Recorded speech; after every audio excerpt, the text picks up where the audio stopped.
Welcome again to Joe Stunner Boxing.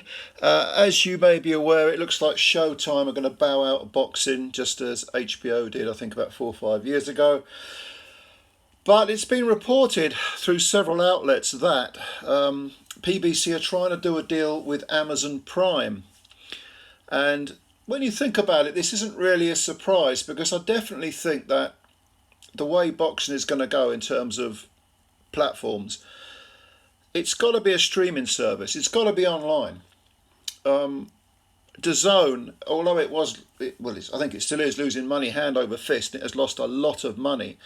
It was kind of ahead of the game, and they're playing the long game, no doubt about it, because they've lost astronomical amounts of money, but they're still going, and that their product is very, very good.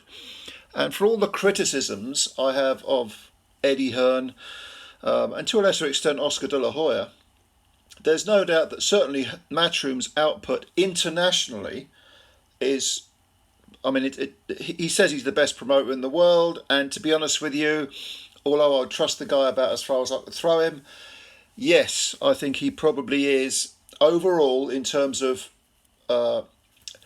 his product, and I hate that word, he probably is doing better than anyone else worldwide, that is. And he's definitely made inroads into all sorts of markets all over the world. But streaming is the way to go. It doesn't surprise me that Amazon Prime are looking to possibly go into boxing. Apparently, they pay billions to the NFL for Thursday night football. I mean, I don't follow American football at all. I know nothing about it. But I've read in several places that Amazon already pay the NFL a tremendous amount of money, billions. So if you consider half a billion, a billion to start with for boxing, even if it's only big pay-per-view events, trying to get fighters together, yeah. I don't know whether we're talking Saudi money. Of course, it depends how much anyone's prepared to pay. But bearing in mind that, Jeff Bezos is worth a couple of $100 billion, a billion or even half a billion, piss in the ocean to him, isn't it? So I don't think it's too much of a stretch to see Amazon Prime, not just Amazon, but when DAZN started, people were talking about it being the Netflix of boxing. You may end up seeing Netflix as the Netflix of boxing. Maybe they'll reach into it. You just don't know, because if there's money to be made, these people are going to go where it is. And Amazon Prime, I see them. I see it as being I see boxing as being an offshoot. Yeah, definitely so. I mean, Chris Mannix, who presents, he's a presenter. He's a commentator. What is it? He does DAZN, isn't it? DAZN's.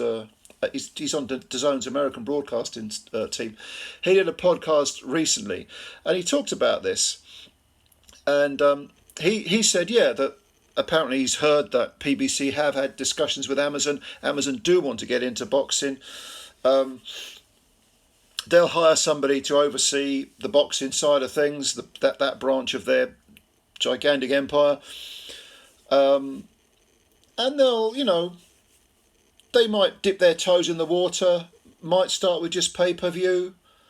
I don't think they'll make the mistakes that others have made where they'll try and spread themselves too thin too quickly. But they'll test the waters. I'm sure they will. They'll test the waters. And it will probably be with PBC, because some people talked about PBC going to DAZN. I don't see that happening. I think that you'd have too many people. Because you've got a Golden Boy and you've got Matchroom. And certainly Matchroom's contract seems to be quite extensive. I don't know about Golden Boys. Golden Boy do have some very good cards on DAZN. But you'd end up with PBC, Matchroom and Golden Boy fighting for probably the same dates. Can Amazon replace Showtime for for PBC? It's a more modern platform, you could argue.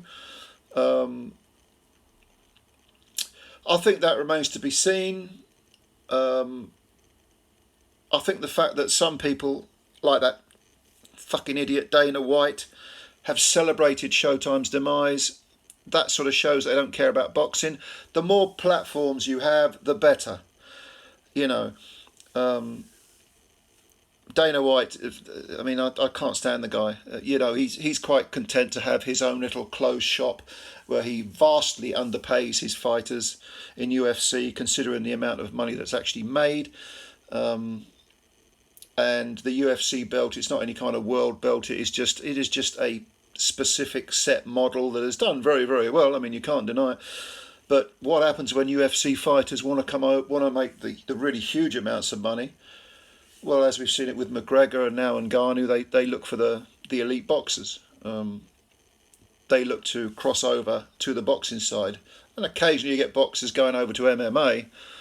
It doesn't work out well for them, does it? The last one to try it, I think, was Clarissa Shields. I think she won a fight and then lost a second one. Savannah Marshall has signed an MMA deal. But generally speaking, boxing is pretty much where the money is. And for someone like Dana White, who's really just, no wonder he voted for Trump. He's cut from the same shit rag, I think. But for him to sort of delight in Showtime's demise, regardless of what he thinks of Stephen Espinoza, that's irrelevant. I don't care what he thinks of Stephen Espinoza. If you care about boxing, you're not going to be celebrating the demise of any platform. However, if a more modernised version, which is streaming, can replace the old terrestrial version, okay, fair enough. Does terrestrial TV still have a place in boxing? I would say definitely. There is no substitute for building stars to the masses.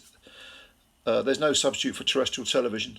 I go way back. I go decades back, where people were household names precisely because of terrestrial television, and that was Nigel Benn, Chris Eubank, Nassim Hamed was initially on terrestrial television. They jumped to Sky and other platforms solely because, people put their hands in their pockets, mainly Rupert Murdoch and Sky, and tempted them over. But the next generation, of course, that's why boxing kind of became pretty much more of a niche sport, because they weren't